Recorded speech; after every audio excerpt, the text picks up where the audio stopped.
할렐루야. 오늘은 삶으로 드리는 1000번째 662번째 계시록 1강입니다. 계시록을 시작하게 되면서 많은 생각을 했어요. 일찍 했어야 되는 건가? 지금도 늦은 건 아닌가? 이런 생각도 했고, 해석하기가 난해한 것들이 많다고 하는데 어떻게 풀어야 될까 고민이 많았습니다. 그런데 관점은 단순합니다. 하나님의 관점에서 성경을 보고 하나님 관점에서 성경을 해석하고 하나님 관점에서 성경을 전하면 문제가 없습니다. 그런데 거기에 사람의 생각이나 관점이 들어가면 항상 충돌을 일으키는 것이 성경 해석에서 나타납니다. 그래서 요한계시록 오늘 첫 강은 서론, 개론 그런 부분으로 이해하시고 요한계시록을 어떻게 이해할 것인가에 초점을 한번 맞춰볼 것입니다. 자, 첫 번째 요한계시록을 어떻게 이해할 것인가. 성경에 수십만 단어들이 있고 이런 단어들을 우리는 철학적으로 해석하려는 의도가 강합니다. 그러나 히브리인들은 하나님과 연관해서 해석하려고 하지 철학적으로 해석하려고 하지 않습니다. 이 철학적이다라고 하는 말은 사람 중심적으로 해석한다라고 하는 것입니다. 그래서 우리는 사람 중심으로 단어들을 해석하려고 하는 경향이 강한데 히브리인들은 하나님하고 연관해서 해석하려고 하는 경향이 강하다는 겁니다. 그래서 마태복음 8장 28절로 1절에 보면 28장 1절에 보면 예수님께서 천국에서 누가 큽니까? 라고 제자들이 묻습니다. 그런데 예수님께서 답변을 하시기를 한 어린아이를 불러 세우셔서 너희가 돌이켜 어린아이와 같이 되지 아니하면 결단코 천국에 들어가지 못한다 하고 동문서답을 하십니다. 자, 그 얘기는 제자들은 크냐 작으냐가 문제지만 예수님은 천국에 들어가느냐 못 들어가느냐가 더 문제라는 겁니다. 그러니까 본질과 비본질을 놓고 사람들은 비본질적인 것 거기에 매여서 본질을 놓쳐버린다라고 하는 사실이 중요합니다. 아니 교회 큰 거하고 나하고 무슨 상관인데요? 사람 많은 거하고 나하고 무슨 상관인데요? 내가 천국에 가느냐 못 가느냐가 더 중요한 거 아니에요? 그죠? 그래서 상당히 개인주의적인 생각을 갖게 만드는 오해를 불러일으키지만 실제로 본질적인 것은 하나님께서 우리를 구원하시려고 하는 목적이 있는 것이지 교회를 세우려고 하는 목적은 아니잖아요. 물론 교회를 통해서 구원을 이루시려고 하는 그런 큰 틀에서의 이해도 있겠지만 우리가 개인적으로는 교회가 크냐 작느냐 문제가 아니라 내가 천국에 들어갈 수 있느냐 들어갈 수 없느냐가 본질이라는 겁니다. 그래서 요한계시록은 이런 본질에 충실한 책이다 하는 것을 이해를 하셔야 됩니다. 그래서 이건 교회 성장학 책이 아니에요. 예? 이것은 이 요한계시록은 교회 성장하고 관계없이 우리의 구원에 있어서의 본질에 충실하고 있다라고 하는 것을 얘기합니다. 예를 들면 이스라엘에 우리가 성지순례를 가면 성경의 땅에 가게 되면 사람들은 그 가이드들은 건물만 보여줘요. 이게 로마 때 건물이고 이게 비잔틴 시대 건물이고 이건 무슨 건물이고 그런 건물만 보여줘요. 그게 우리하고 무슨 상관이 있는데요? 성경에서 등장한 역사적인 현장을 보고 야곱이 이곳에서 기도했구나. 야곱이 여기에서 야복강 나루에서 이렇게 기도했겠구나 하는 것을 연상해보고 그때 그 야곱의 심정을 한번 느껴보고 그 유명한 야복강이 이렇게 생겼구나. 이런 마음들을 갖게 하는 거. 이게 중요한 것이지. 아니 건물 그 비잔신 시대 건물이 아름다우면 뭐예요, 그것이? 성경을 해석하는데 도움되는 거 하나도 없어요. 예. 한국에도 건물은 많잖아요. 예? 그런데 그 건물이 무슨 얼마나 큰 우리가 성경을 해석하는데 도움이 되냐고요. 근데 사람들은 이 성경 그 성지순례를 가도 그런 비본질적인 것들만 많이 보고 많이 느끼고 와요. 예? 그런데 실질적으로는 성경에 등장하는 장소 지명을 정확하게 알고 가서 보고 그때 그 심정으로 돌아가 보는 것이 더 중요한 것이죠. 그래서 누구하고 연관을 시켜요? 하나님과 나와 연관을 시키는 거죠. 그것을 더 강화시켜주는 것이 이 성지 순례의 의미인데 우리는 성지 순례 가가지고 관광하고 오는 경우가 많아요. 관광. 그건 원치 않아요. 자, 오늘 우리 하나님의 자녀된 우리에게 계시록은 어떤 책인가 생각해 봅시다. 계시록 그러면 왠지 두려움에 떨게 하는 책이라고 생각합니다. 그런데 그런 책이 아닙니다. 죄와 사탄에 대한 하나님의 최종적 승리가 명백하게 드러나는 책이 계시록입니다. 그리고 믿는 자들에게 궁극적인 안정이 보장된다고 가르쳐주는 책이 계시록입니다. 그렇다면 계시록은 무슨 책이다? 복된 책이다. 그럼에도 불구하고 계시록을 가지고 겁을 주고 있습니다. 이것이 보통 심각한 것이 아니죠. 계시록 하면 우리가 생각하는 것이 심판 이걸 먼저 생각하잖아요. 그걸 겁나잖아요. 예? 근데 우리는 바꿔야 돼요. 구원 이렇게 바꿔야 돼요. 하나님이 우리를 구원하시기 위한 가이드라인을 설정해 놓고 그 길로 인도하시는 그런 구원의 책이지 심판의 책이 아니라는 겁니다. 근데 이 단순한 것부터 배워야 돼요. 철학적으로 이해하면 무슨 우리가 알아요? 성도들이 아냐고요. 모르죠. 근데 아주 그냥 유식한 책은 다 하려고 하지만 그거 아무 소용없어요. 바울은 뭐라고 그랬어요? 자기가 지금까지 공부했던 그런 모든 철학적인 것들, 그런 모든 것들을 갖다가 뭐같이 여긴 자가 있어? X같이 여긴다고 그랬잖아요. 그거 다 버렸어요. 어느 훌륭한 선교사님은 목회하면서 수없이 많은 책을 보고 읽었을 거 아니에요. 그리고 신학 서적도 많고 수천 권의 책을 갖다가 싹 다 내버리고 성경책 한 권 딱 들고 선교 현장에 들어갔다. 일화도 있어요. 물론 우리는 그렇게 극단적일 필요는 없지만 그분은 그렇게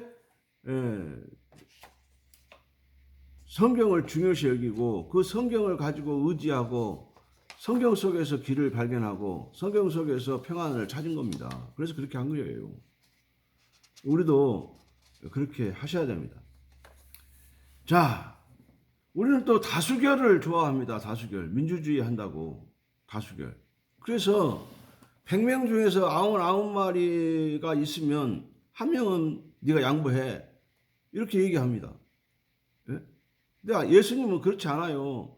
99마리의 양을 우리에 가두어 놓고 한 마리의 양을 찾아 떠나시는 분이 예수님이세요. 그래서 그 양을 어깨에 들쳐매고 돌아오잖아요. 그래서 한 영혼을 더 소중하게 여기시는 초점이 있는 거지. 99마리 있으니까 됐어. 한 마리 정도는 이쪽 먹어도 돼.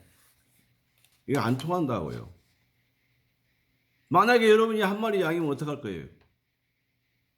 슬피우며 애곡하잖아요. 주인 떨어져서 골짜구니에서 아무리 울어대도 구원해주는 사람이 없다고 하면 여러분 얼마나 슬프겠어요. 우리가 느끼는 가운데 세상살이 하면서 대부분 사람들이 그런 얘기 많이 하대요. 결국은 나 혼자야. 세상은 혼자 사는 거야. 결국은 내가 해결해야 되는 거야. 그렇게 얘기하는 사람들이 많아요. 근데 그렇지 않아요. 하나님과 함께. 야곱이 하나님과 함께 해결했잖아요. 아브라함이 하나님과 함께 해결하셨잖아요. 요셉이 그 어려운 환난 가운데서 하나님과 함께 했잖아요. 그래서 하나님과 함께 문제를 해결했지 스스로 혼자 해결한 게 없어요. 그래서 이 계시록을 통해서 하나님의 의도, 한 사람이라도 더 건지시려는 하나님의 의도와 목적, 계획 이런 것들이 여기에 담겨져 있다고 말입니다. 목개떡 얘기했죠. 목적, 계획, 뜻, 하나님의 목적과 계획과 뜻 그게 뭐예요? 당신을 구원하시기 위한 하나님의 계획. 저를 구원하시기 위한 하나님의 계획이 따로 있다. 따로 존재한다. 그것을 가르쳐주는 책이 계시록이다. 이렇게 이해하시면 되겠습니다. 창세기에 무드셀라. 그 무드셀라는 뜻이 뭐예요? 그가 죽으면 종말이 온다. 그런 이름의 뜻을 가지고 있어요. 그것을 바라본 에녹은 무드셀라가 죽으면 종말이 올까 봐 매일 무드셀라를 보고 있다가 어떻게 했어요? 하나님과 동행하게 됐어요. 매일. 예? 그래서 300년 동안 하나님과 동행했다고 그러잖아요. 우리가 잘 알듯이 969세에 1000년이 가깝도록 그렇게 오래 살았습니다. 왜 그렇겠습니까? 하나님이 한 명이라도 더 건지려고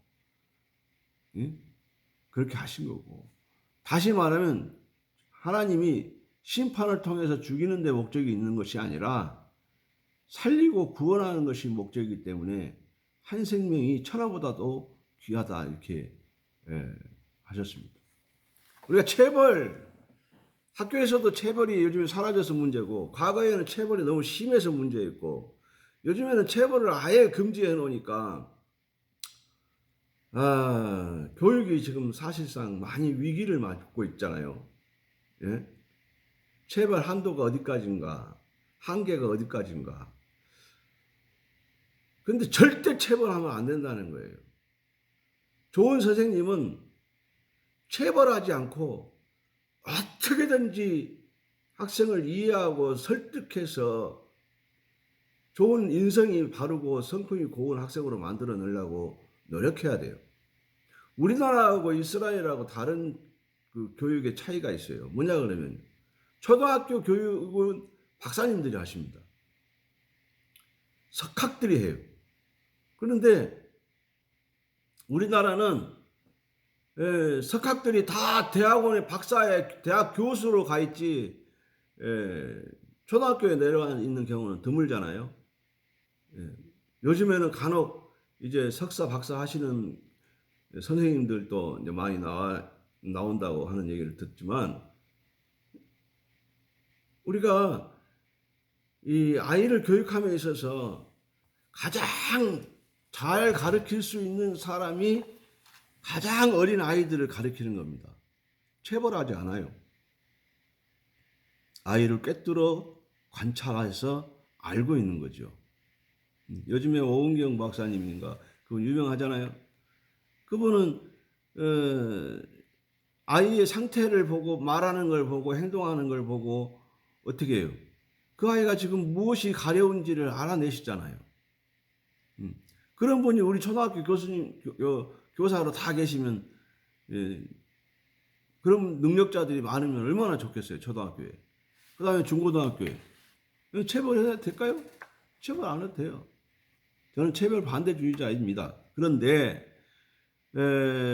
함에도 불구하고 이 체벌의 목적이 이 아이를 살리려고 하는데 목적이 있는 거였으면은 다행인데, 과거에 우리 체벌은 그 목적보다는 선생님이 화나서 화풀이 하는데 더 목적이 있었던 것 같아요. 얼마나 무섭게 때리는지. 제가 과거에 신명기 하면서도 그렇고 다른 성경 하면서도 그랬죠. 로마식 채찍질과 히브리식 채찍질은 다르다고. 히브리식은 사람을 살리고 권면하기 위해서, 경고를 주기 위해서, 훈계하기 위해서 채찍질을 하지만, 로마의 채찍질은 어떻게 해요? 진승뼈를 달고 쇳덩어리를 달고 쳐서 어떻게 해요? 죽이려고 하는 목적이 있었다 그 말이잖아요. 여러분, 오늘 이 창세기에서, 이 계시록에서는 절대 하나님이 심판을 통해서 우리를 죽이려고 하는 목적이 아니다. 이것만 머릿속에 넣으시기 바랍니다. 예를 들면 하나님이 우리를 그 증거가 뭐냐? 옛날에 과거에 그 소돔 고모라 멸망할 때 롯이 이 사이들을 다 불러 모았지만 이것들이 하나님의 말씀을 우습게 여기고 안 나오잖아요. 그래서 딸들을 데리고 높은 산으로 올라가라고 그래서 높은 산으로 올라가고 가려고 하는데 마음은 급하고 몸은 노쇠해서 못 올라가겠다는 거예요. 예? 아니 살려주려고 하는 그런 그 정보만 주었어도 얼마나 고마워요. 그죠? 그런데 그 정보를 우습게 여기는 사이들과 달리 이 롯은 살아야 되겠는데 그 자녀들을 데리고 높은 산에 못 올라가니까 옆으로 사해의 바다를 끼고 옆으로 밑으로 내려가면 소알이라고 하는 데가 있어요. 그 소알까지 평지를 뛰어서 가려고 하는 겁니다. 그리고 어떻게 해요? 그 아내에게는 뒤돌아보지 말라고 그러는데 결국은 뒤돌아봐서 그 소금기둥이 했다고 그러잖아요. 여러분, 하나님은 그날 그 시점에도 바로 심판의 재앙을 내릴 수 있었지만 그렇게 하지 않으셨다는 겁니다. 그리고 그렇게 하라고 롯에게 기회를 주셨다는 겁니다. 한 사람이라도 더 건져보려는 주님이 이렇게 심판의 초점이 아니라 구원의 초점을 맞춰서 기다리고 있는데 이 일에 저와 여러분을 하나님이 세우셨다는 겁니다. 그래서 이 일에 동참하라는 겁니다. 그래서 한 생명을이라도 더 건져내는데 우리가 초점을 두고 살아야 되겠죠. 그래서 생명을 살리는 일에 헌신하고 생명을 살리겠다라고 하는데 초점을 맞추고 우리가 인간관계도 하고 그리고 그 사람들을 전도할 수도 있고 그러는 겁니다. 자, 에레미야 29장 11절에 보면 여호와의 말씀이니라 너희를 향한 나의 생각을 내가 아나니 평안이요 재앙이 아니니라 너희에게 미래와 희망을 주는 것이니라 라고 에레미야가 설명하고 있어요. 하나님은 우리의 생각 가운데 이 평안을 주시겠다고 하는 건데 재앙을 주시려고 하지 않는다 그 말입니다. 재앙이 아니라 뭐라고요? 평안이라고 말하고 있는 겁니다.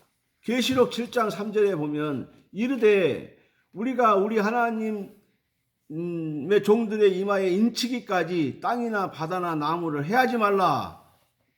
스탑! 기다리라는 겁니다. 예? 죽음의 사자가 한번 휩쓸고 가버리면 끝이니까 기다려! 스탑! 웨이트 걸어놓은 겁니다. 예? 여러분, 하나님이 미루어서 2000년을 미루고 오셨습니다. 그러니까 사람들이 이제는 예수님이 안 오는 줄 알아요. 재림이 없는 줄 알아요. 아니에요. 하나님이 기다리심이고 한 영혼이라도 더 구원하시기 위한 하나님의 의도예요. 목적이에요. 뜻이에요. 계획이에요. 자, 많은 사람들이 계시록 하면 심판 그렇게 얘기합니다. 그것은 안 믿는 사람들, 난 크리스찬들 입장에서 하는 얘기고 우리 크리스찬 입장에서는 구원이에요. 구원. 축복의 세계로 들어가는 거예요. 거룩한 성 새 예루살렘으로 들어가는 축복의 통로를 만나는 거라고요. 여러분, 그런데 오늘날 겁주는 사람들이 많습니다. 예? 이단들, 특별히 이단들, 예? 지금 자기네들 교회 안 다니면 구원 못 받는 줄 알아요. 이런, 그래서 혹세 무민하잖아요. 다 물리쳐야 됩니다, 우리가. 여러분. 그런데 사람들은 뭐예요? 겁 주면 그리 가요. 겁 안 주는 우리한테는 안 와요. 왜 그래요? 위기의식을 느끼고 그리 간다니까요. 이단에 빠진다니까요. 그래서 위기의식을 줄수록 사람들이 뭐예요? 그럼 우리도 방법을 바꿔야 되는 거 아닌가 싶은 생각이 들긴 하지만 아니에요. 하나님의 의도와 목적은 그럴 수 없어요. 그것은 그 사람들이 잘못한 거예요. 그건 그것대로 심판을 받을 거예요. 하나님 용납하지 않습니다. 혹세 무민한 것들, 성도의 고혈을 짜서 빼는 이 악한 종들, 하나님이 기뻐하지 않습니다. 내일 모레 종말이 온다고 오늘 재산 팔고 다 팔고 하다못해 신용카드 빚까지 다 내게 만들어가지고 오도가도 못하게 만들어서 공동체 생활하게 만들고, 그게 다 이단들 다 해요. 다 하나도 안 해요. 하나도 안 빠지고 다 하고 있고, 다 성도들 앵벌이 시키고 있고, 사람 한 사람 데리고 오면 그 사람 데리고 왔다는 명분으로 돈 얼마 준다고까지 하면서 신자 데리고 오게 만들어요. 집단 생활 시키고 관리하고 감시하고. 이게 무슨 놈의 종교예요? 이단성을 논하기 전에 그건 완전 사이비들이에요. 사이비들. 사기꾼들이에요. 무당 점쟁이보다 더 악한 것들이라고요. 양의 탈을 쓴 늑대들이라고요. 그곳에 우리 성도들을 빼앗기지 말자고요. 그것들로부터 우리 양들을 지켜야 돼요. 그러기 위해서는 우리가 이 계시록 책을 정말로 하나님 관점에서 잘 보고 배워야 합니다. 기도하겠습니다. 하나님 감사합니다. 오늘 이 책을 통해서 하나님을 알게 하시고 하나님의 의도와 목적을 알게 하시고 하나님의 선한 뜻을 깨달아 알게 하시고 우리가 절망이 아니라 희망을 얻게 하여 주시고 소망 가운데 거하게 하시고 평안 가운데 거하게 해 주시옵소서. 그래서 진정으로 삶이 샬롬을 누리며 거룩한 성 예루살렘을 소망하며 살아갈 수 있도록 은혜를 주시옵소서. 예수님 이름으로 간절히 축복하고 기도하옵나이다. 아멘. 감사합니다. 내일 또 뵙겠습니다. 이 밤에도 평안한 밤 되시기를 주의 이름으로 축복합니다. 샬롬.